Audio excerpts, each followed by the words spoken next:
Kembali lagi bersama dengan saya dengan Dr. Pets, tapi di sesi yang berbeda tentang productivity. Nah, di sesi ini saya akan bahas tentang bagaimana cara kita meningkatkan produktivitas. Salah satu cara kita untuk melakukan produktivitas, problem utama produktivitas adalah bukan kita nggak punya waktu, bukan kita nggak bisa memanage waktu, karena satu, prinsip dasar pertama adalah waktu itu tidak pernah bisa dimanage, karena waktu adalah sebuah sumber daya yang habis. Contohnya apa? Banyak orang bilang bahwa waktu itu adalah sumber daya. Masalahnya saya nggak setuju hal tersebut. Kenapa? Karena waktu Anda pakai atau tidak pakai, waktu terus berlalu. Karena itu dalam prinsip productivity, maka waktu is the constraint. Constraint itu apa? Sesuatu hal yang akan habis. Anda pakai atau nggak pakai, Anda akan habis. Dan problem dalam produktivitas adalah bukan, aduh saya nggak bisa ngatur waktu. Bukan seperti itu. Anda tidak bisa memanage pikiran Anda.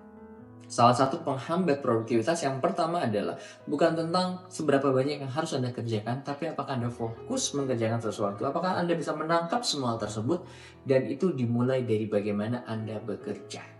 Dan cara Anda bekerja, inilah di video ini akan saya bahas tentang bagaimana cara Anda mulai menulis, membuat catatan. Karena inilah yang akan menjadi sumber daya Anda untuk membuat webinar, e-course ketika Anda misalkan ini, atau membuat flow, SOP bisnis Anda, atau apapun itu. Ya, banyak para beautypreneur, terutama para dokter, ya kan, ataupun para praktisi, perawat atau bidan atau apapun itu, menjadi masalah utama dalam produktivitas adalah mereka terlalu sibuk untuk yang namanya fokus pada rutinitas, tapi mereka tidak memiliki waktu untuk berpikir. Itulah problem yang paling utama. Nah, oke. Dan di sini saya akan memperkenalkan sebuah pola mengelola seni catatan yang disebut dengan Zettelkasten. Zettelkasten merupakan sebuah seni catatan, itu berasal dari seorang sosiolog. Zettelkasten ini adalah manajemen pengetahuan diperkenalkan oleh ahli sosiologi Jerman bernama Nikolaus Luhmann. Seperti itu dia. Nah, dan saya akan membuat sebuah simplifikasi, sebuah simple apa yang biasa saya lakukan ya. Dan fokus paling utama Zettelkasten ini adalah satu. Ini adalah seni menjinakkan pikiran. Terkadang pikiran kita terlalu melompat-lompat kayak saya kan contohnya ya. Dengan kita menulis sesuatu, maka kita itu mengalirkan energi apa yang ada dalam otak kita ke dalam sebuah catatan. Kenapa orang itu suka gampang stres? Sederhana, simple. Karena dia terlalu banyak energi dalam otaknya dan dia tidak bisa melakukan proses mengalirkan energinya. Jadi ada 4 langkah kalau saya buat. Yang pertama itu adalah secara umum kita harus tahu, kita akan mulai dengan 3 komponen utama, why, what, dan how. Saya akan sharekan. Bagi seorang entrepreneurship, jadi yang harus kita kelola adalah bukan waktu kita, yang harus kita kelola adalah pikiran kita. Karena inilah sumber masalah utama. Karena itulah menyebabkan kondisi seorang entrepreneurship tidak bisa produktif saat itu. Produktivitas adalah tentang hasil apa yang Anda ciptakan, benar gak? Produktivitas, walaupun ada banyak hal, cuman di sini saya kasih istilah yang pakem adalah seberapa banyak yang Anda hasilkan. Jika Anda seorang content creator, berarti seberapa banyak postingan yang Anda hasilkan. Jika Anda sebagai seorang entrepreneurship, berapa banyak bisnis yang Anda buka cabangnya, berapa banyak produk yang Anda inikan, berapa besar omset yang Anda hasilkan. Jika kita mengambil sebuah seni produktivitas secara pragmatis, secara simple, ya kan, Anda kerja, Anda ada hasil. Itu yang paling penting. Nah, sekarang bagaimana caranya? Karena itu kita harus bisa mengolah pikiran kita. Secara umum, pola ini ada 4 bagian. Kalau di Mas Fikri ada 3 bagian, saya bangun adalah 4 bagian.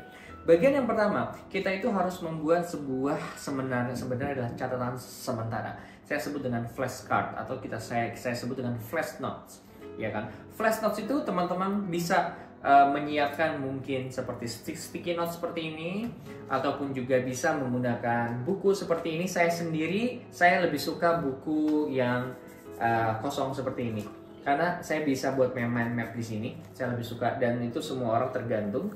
Maka siapkan catatan itu, ataupun juga Anda bisa menggunakan namanya Google Keep. Silakan searching di sini adalah Google Keep.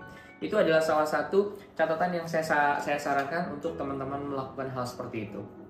Bagian yang kedua adalah catatan referensi. Catatan referensi saya sarankan ini lebih baik menggunakan yang digital, mau pakai yang ini juga boleh, ya kan?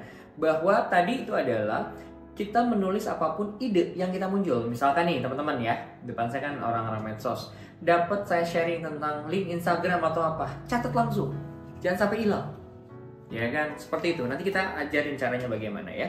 Setelah dicatat sementara, ya kan, oh dokter misalkan ngirim link kayak gini, oke, catat, oh berarti ide seperti ini. Kayak kemarin kan muncul kan, ide gimana cara buat konten seperti ini, catat, terus kasih linknya. Yang kedua adalah referensi. Nah, referensi inilah baru kita mulai searching di Google, tapi saya lebih suka menggunakan ChatGPT, nanti kita akan belajar ya. Jadi, cara kita pada saat kita menonton video itu kan kadang-kadang kebanyakan, bener nggak? Karena itu kita akan mulai buat ambil searching dari video YouTube mana, saya bakal share bagaimana cara membuat konten ya. Share nanti dari YouTube yang mana, kita ekstrak teksnya, kemudian kita langsung nanya kepada ChatGPT, ya kan. Habis beres ini, ya kan, teman-teman baru buat lagi. Berarti yang kedua adalah referensi. Tolong dicatat. Kalau video menit keberapa kita ini. Kalau misalkan bukunya apa. Kalau workshopnya apa, halaman berapa. Nanti tolong dicatat referensi. Karena referensi ini sangat penting ketika teman-teman mau menunjukkan bahwa catatan Anda itu adalah penting dan bagus. Yang terakhir baru adalah catatan permanen notes. Nah, yang terakhir adalah yang paling penting, project.